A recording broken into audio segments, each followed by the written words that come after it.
Good morning mga Barks. Pupunta tayo ngayon sa Ride for a Cause. ACP, Baguio, La Union. Maulan na morning, mga Barks.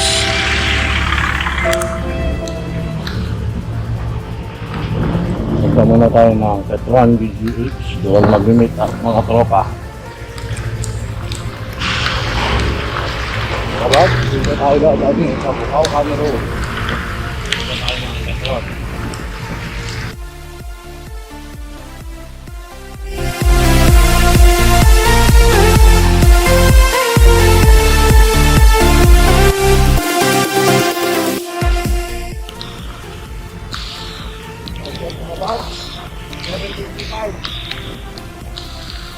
Pero tayo ngayon sa City Hall. Grabe, lakas ng ulan. Wala gano'n mo ang mga sasakyan. Wala ang ulan. Para pala mga bags sa mga babiyahe ng Baguio. Itong month ng September. Saan nyo, palaging malakas ang ulan dito. Palagi natin safety ang sarili natin. Kapote, riding boot na meron kayo, o hindi, yung slip-on na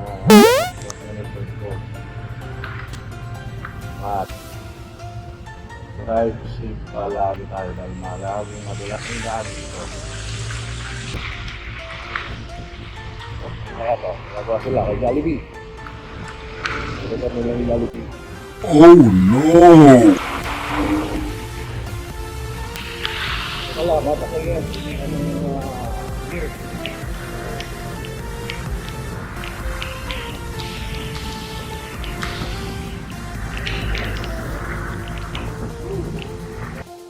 Touchdown. Petron BGH. Para sa motor kit. Paulan pa.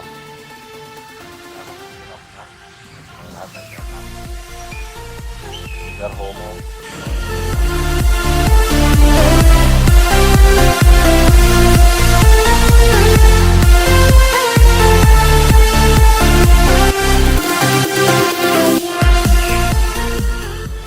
Uy, tumingin ka sa dinadaanan mo.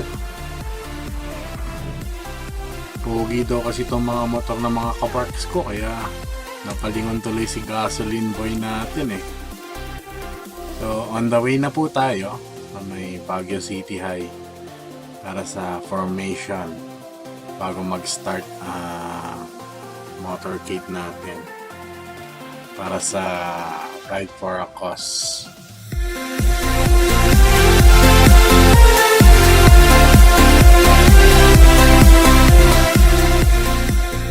Si BJ sa gitna talaga ng park.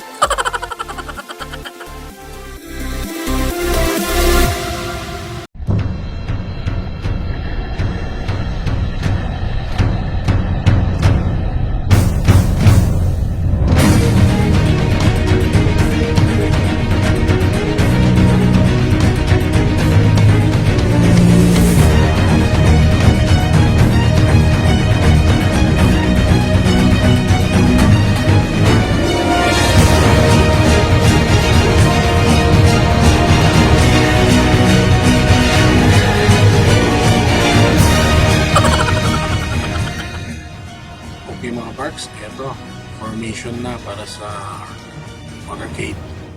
So, punta na ako dun sa harap para i-ready ko na tong setup na kalat.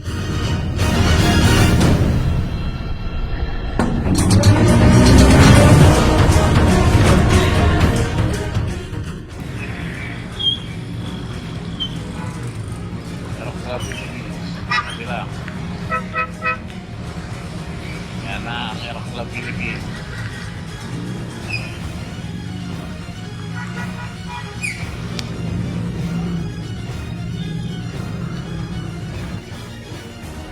Hi mga Barks! Ngayong September 8, 2019, sumali ang grupo namin sa isang charity event which is Ride for a Cause na pinangungunahan ng Baguio Benguet Riders Club at Makisig Riders Club Philippines para mag-raise ng pera para sa liver transplant ng 7 na babies it's sa Baguio City.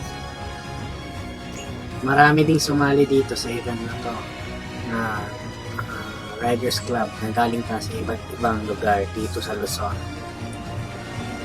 Infants that will undergo liver transplant. Ano nga ba ang biliary atresia? Ang biliary atresia ay isang kondisyon na sadyang mga sanggol lamang ang naapektuhan. Ang bile ducts o anoran ng abdo ng isang sanggol na may biliary atresia ay namamaga at nagbabara pakapanganak pa lamang. Kaya ang abdo o lipitong panunaw o tumutulong sa digestion na ginagawa ng atay ay nananatili sa atay. Ito ang dahilan ng pagkasira. Ayon sa pagsusuri ng mga doktor, ito ay isang rare disorder. Undevelop ang bile ducts ng sanggol na may biliary atresia. There is no way for the bile to be secreted into the small intestine for digestion of fat. Walang paraan para sa abdo na may labas ng bituka.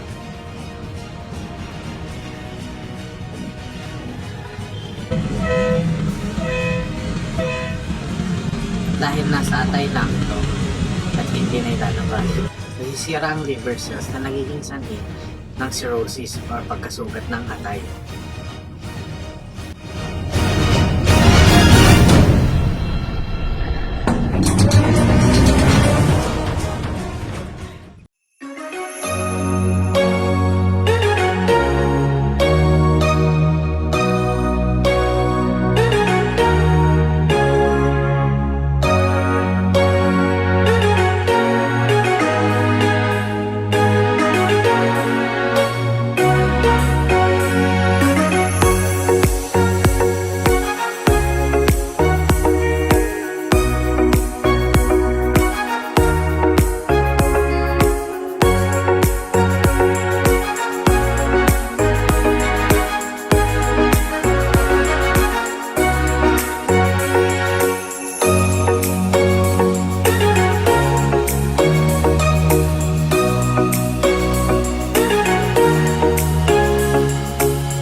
Ano daw?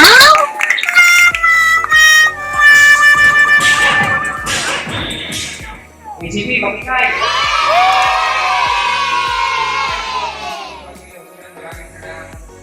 Salamat po kay Vice Mayor Kawan sa magandang sa kanya. Kahit sa family ng David. Salamat po.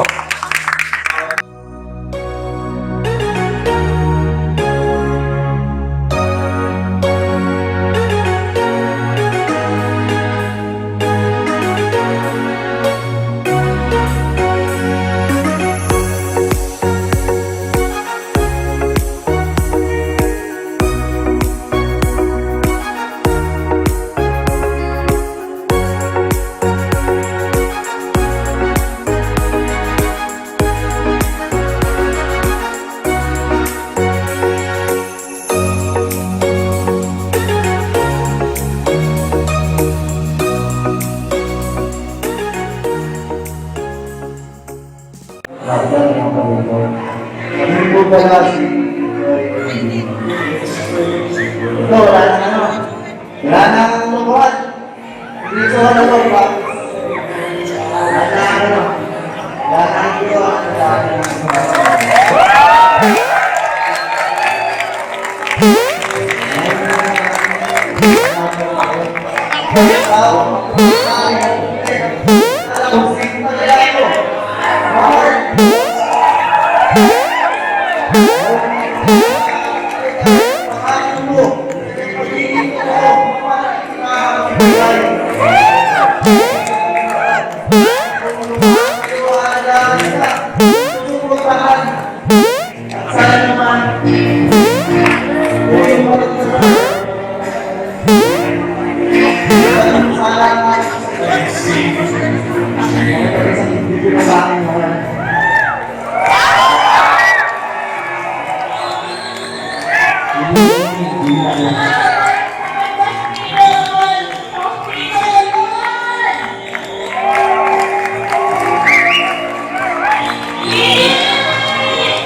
To all the babies that will undergo the liver transplant, we wish you all for a safe and fast recovery. Congratulations to Sir and Ma'am of MRCP, another Mr. and Mrs. Ryder for us. And I would like to shout out to Aerox Club Philippines, Baguio, and La Union Chapter, BBRC, MRCP, Zip Riders, WRCP, NCP, IRC, and to everyone who joined and support the Ride for a Cause. Thank you for watching my video. Please like and subscribe to my channel. Until our next ride, Barks!